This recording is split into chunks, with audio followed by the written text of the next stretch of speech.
السلام علیکم دوستو، کیسے ہیں آپ؟ دوستو، ساحل ادیم اور ازبا عبداللہ کے درمیان ہونے والی کنورزیشن میں کون صحیح تھا یا کون غلط، اس پہ ہم بعد میں بات کریں گے۔ پہلے ہم یہ سمجھنے کی کوشش کرتے ہیں کہ طاغوت ہے کیا۔ دوستو، کفر کے 3 درجات ہیں۔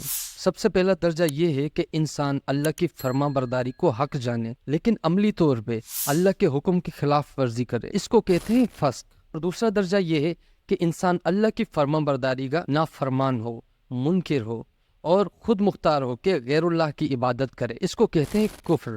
اور تیسرا درجہ یہ ہے کہ انسان اللہ کا نافرمان ہو، منکر ہو، اس کے علاوہ خود کو الہ مانے، اپنے حکم چلائے، اللہ کے حکم کو پس پشت رکھ کے وہ اپنے حکم چلائے عوام پہ، اس کو کہتے ہیں طاغوت۔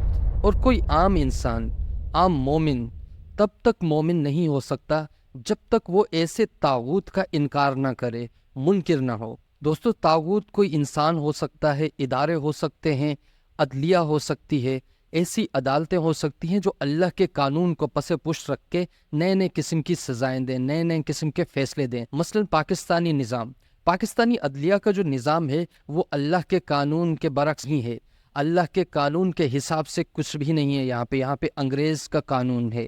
ایسی عدالتوں کو طاغوت کہا گیا ہے، اور ایسی عدالتوں کے پاس اپنے معاملات فیصلے کے لیے لے کے جانا، حق کے لیے لے کے جانا یا انصاف آنے کے لیے لے کے جانا ایمان کے منافی ہے۔ اور اللہ اور اس کی کتاب پہ ایمان لانے کا جو ضروری لازمی اقتضا ہے وہ یہ ہے کہ انسان ایسی عدالتوں کو تسلیم نہ کرے۔ قرآن کی روح سے اللہ پر یقین اور طاغوت سے کفر لازم و ملزوم ہے۔ بیک وقت انسان کا اللہ پر یقین اور طاغوت سے انکار نہ کرنا عین منافقت ہے۔ دوستو، اب بات کرتے ہیں کہ ساحل ادیم اور ازبا عبداللہ کے درمیان ہونے والی کنورزیشن میں کون صحیح تھا یا کون غلط۔ دوستو، جہاں تک بات ہے ساحل ادیم کی اس بات کی کہ 95% پاکستانی عورتیں جاہل اور اجڑ ہیں، تو یہ بات تو ٹھیک ہے، لیکن ساحل ادیم صاحب یہ بتانا بھول گئے، یہ واضح کرنا بھول گئے کہ ان عورتوں کی جہالت کے پیچھے کون ہے، ان کی وجہ کون ہے۔ ایکچولی پاکستان کی عورتوں کی جہالت کے پیچھے مرد کا ہی ہاتھ ہے،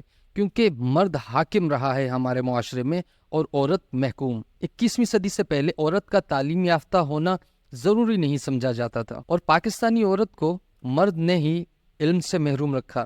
جب مرد نے اس کو علم سے محروم رکھا تو مرد کو قطعاً یہ حق نہیں ہے کہ عورت کو جاہل کہے۔ اور دیکھیں، اگر ساحل ادیم صاحب نے اس وقت جاہل کہہ دیا تھا عورتوں کو، اور وہاں بیٹھی ہوئی عورتیں دیکھنے اور سننے والی عورتوں کو ان کی بات کا برا لگا، تو اس وقت ساحل ادیم صاحب کو سوری کہہ دینا چاہیے تھا، کیونکہ میں نہیں سمجھتا کہ ساحل ادیم صاحب کے سوری کہنے سے ان کی شان میں کوئی کمی ہوتی۔ ساحل ادیم صاحب اس وقت اس ڈیبیٹ میں اسلام کا ایک چہرہ بن کے، ایک نمائندہ بن کے بیٹھے ہوئے تھے، اور اس کے علاوہ ساحل ادیم صاحب کو یہ بالکل زیب نہیں دیتا تھا اس ڈیبیٹ کے دوران کہ ایسی کسی بات کو اپنی ذاتیات پہ لے کے جاتے، الٹا ایسا سوال کرتے جو عام فہم میں نہ ہو، کیونکہ طاغوت ایک عام فہم کا لفظ نہیں ہے۔ آپ دل پہ ہاتھ رکھ کے بتائیں کہ اس ڈیبیٹ سے پہلے، اس معاملے سے پہلے طاغوت کا کس کو پتا تھا؟ اس ڈیبیٹ سے پہلے 99% لوگوں کو، عورتیں ہوں یا مرد، کسی کو طاغوت لفظ کا مطلب ہی پتا نہیں تھا۔ اس طرح تو 99%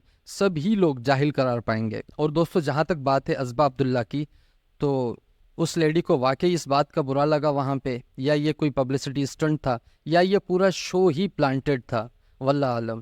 لیکن اس ڈیبیٹ کی وجہ سے ہم میں سے بہت لوگوں کو طاغوت کا مطلب پتہ چل گیا۔ آپ کی اس سب کے بارے میں کیا رائے ہے؟ کمنٹ سیکشن میں ضرور بتائیے گا۔ ملتے ہیں نیکسٹ ویڈیو میں۔ اللہ حافظ۔